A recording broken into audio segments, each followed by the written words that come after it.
There is this quote by Leo Roston that says, "Where there is too much, something is missing." And I feel like that is the essence of why we need simplicity in our lives. Our lives have become so full of what I would think are all the wrong things, like overpacked schedules and excess possessions, limitless screen time, this overconsumption of information, and not full enough of the right things like quality time with loved ones, spending time in nature, focusing on hobbies that we're truly passionate about, rest. A simple life is truly such a beautiful thing. Not always an easy thing necessarily, but such a beautiful thing. And so in this video, I want to share with you how I have simplified my life to make space for the things that matter in hopes that it will inspire you to do the same. So one of the first things, most important things in my opinion, that you need to do when you want to attempt to start to simplify your life is to figure out what it is that really matters to you. Because the whole point of simplifying is to make space in your life, to create that space for what truly matters. But if you don't fully understand that yet, and that's quite common because we don't give ourselves a lot of time and space to really understand what it is that we want in life. If you don't understand that, then simplifying is not really going to benefit you ultimately. You need to get clear on what it is that matters to you and how you're going to go about eliminating the rest. It's a weird perspective to kind of think that not everything in my life really matters. Not everything is so important that I have to keep everything in my life. It's okay to acknowledge that some things are important and essential and other things are not.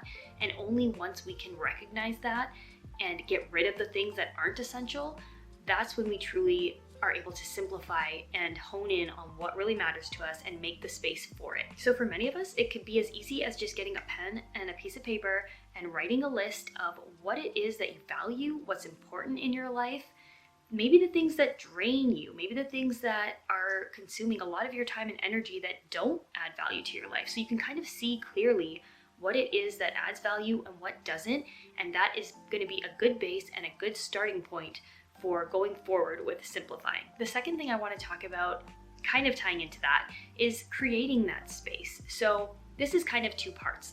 You want to create the physical space, and in that, what I mean by that is decluttering, clearing out the physical clutter in your home that is distracting you from having that time to focus on what's important. So a lot of our possessions, we don't realize this, but they're taking up a lot of our time and energy and money sitting and occupying space in our homes and in our lives. And I feel very passionate about this because decluttering has been something that is still an ongoing process for me. I don't think I have fully decluttered to the point where I am just maintaining the clutter well. I think I'm not quite there yet, but I'm very close. It has been quite the process, but along the way I have learned how incredible it feels to get rid of the physical clutter. You just feel lighter in so many ways. And so on that journey to simplifying, decluttering is a big part of that process in my opinion. But almost equally as important, if not more important than the physical space you need to make for yourself to simplify, is the mental space. We live in a time of convenience and we have our phones at our fingertips. We can access endless distractions, endless information whenever we want.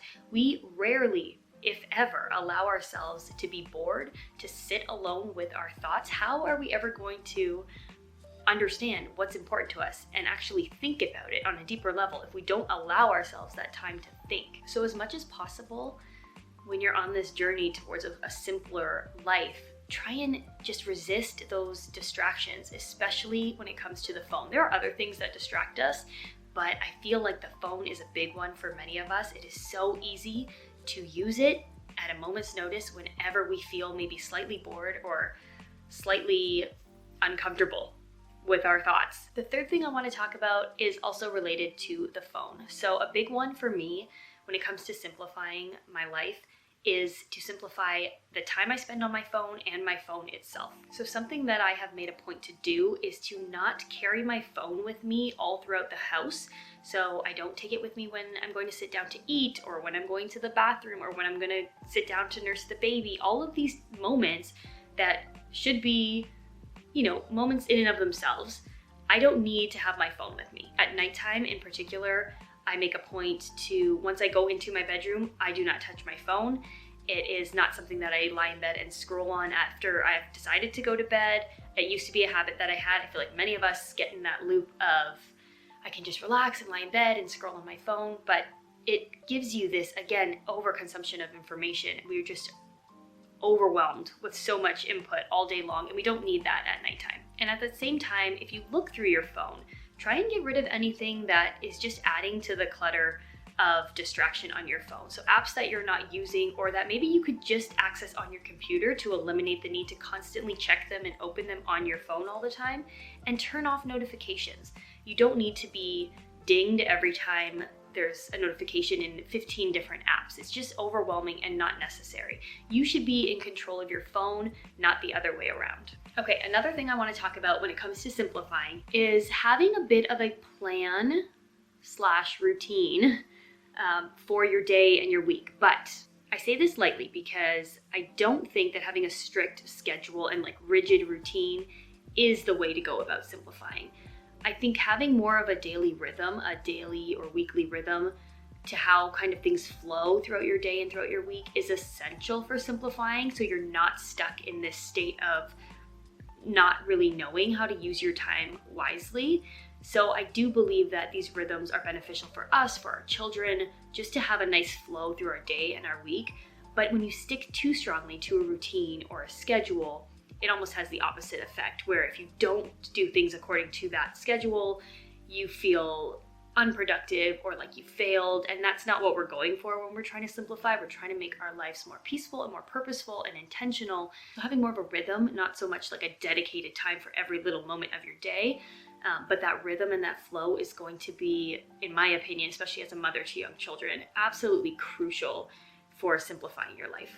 Another way you can work on simplifying your life is to limit your hobbies. Now, I know for many of us, it can be very exciting to pick up a new hobby, to start to learn a new skill, but what ends up happening is we've kind of dabbled in all of these different hobbies, we've started all of these different things, but we're not really diving deep into anything in particular, and it stretches us kind of thin. So instead, to simplify, pick one, maybe the one that you're most passionate about learning right now, and really hone in on that one, and let the other ones kind of fall by the wayside. If there's something that you still think about down the road, then you can always pick it up again. But trying to keep up with too many different hobbies is just a way to continue to overfill our time and our schedules and almost make us feel more guilty about the fact that we're not getting anywhere with a particular passion. So if you have just one that you can focus on and really dive deeper into, you'll feel better about yourself, more accomplished. So I recommend just picking one and really going deep into that one hobby.